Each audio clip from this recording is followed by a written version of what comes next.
آج برادران اسلام اس مملکت کا اندر آپ حال دیکھیں سیاسی لحاظ سے کس قدر ایک ٹکراؤ آ چکے.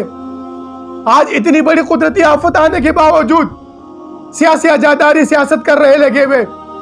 اللہ ان کے حال پہ رحم کرے. اگر عذاب آنا ہوگا تو ان پر آئے گا. ان مظلوم مسلمانوں پہ نہیں آئے گا, مظلوم عوام پہ نہیں آئے گا اللہ کا عذاب. عذاب کے مستحق تو وہ لوگ ہیں جو اللہ کے نبی کے احکامات کی خلاف ورزی کر رہے ہیں. اللہ تعالیٰ ان کو ہدایت نصیب فرمائے. آج کی دور کا حالات یہ برادران اسلام, ایک مختصر سی بات کرتا ہوں, آپ کو ایک مثال دیتا چلتا ہوں.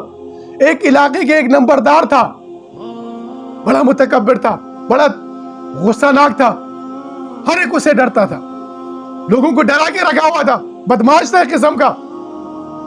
قدرتاً ایک اس کے گھر میں چوری ہو گئی, وہ اچھی خاصی واردات ہوگی چوری کی. جب چوری کی واردات اس کے گھر میں ہو گئی, نمبردار پریشان ہو گیا کہ کس کی جرت ہوئی کہ میرے گھر میں آ کے چوری کرے.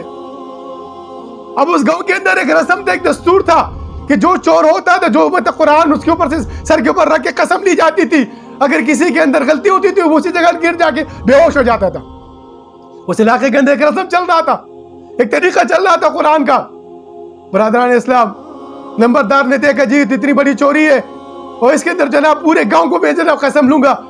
تو اس نے کیا کیا, 4 بندوں کو کھڑا کیا چادر پکڑ کے, اور قرآن کو چادر کے اوپر رکھا, اور پورے گاؤں کو یہ ایک وہ کیا گیا کہ یہ جو ہے اس چادر کے نیچے سے گزریں گے.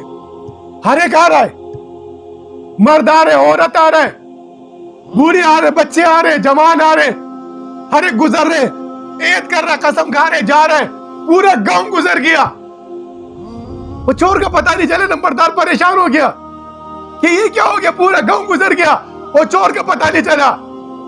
تو جو چور تھے انہوں نے چاروں طرف سے چادر پکڑی ہوئی تھی, وہ قرآن کے نیچے سے نہیں گزرے. یہ چور ہے, یہ سیاستدان چور ہے, یہ اپنی سیاست کر رہے ہیں, عوام کو اپنے آپس میں لڑا رہے ہیں.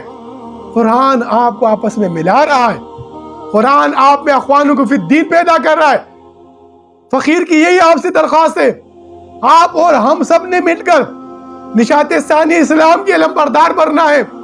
حضور نبی کریم صلی اللہ علیہ وسلم کے اس مشن کو, وعدے تغز الہند کو تکمیل تک پہنچانے کے لیے حضرت امام مہدی علیہ السلام کے لشکر کے سپاہی بننا ہے.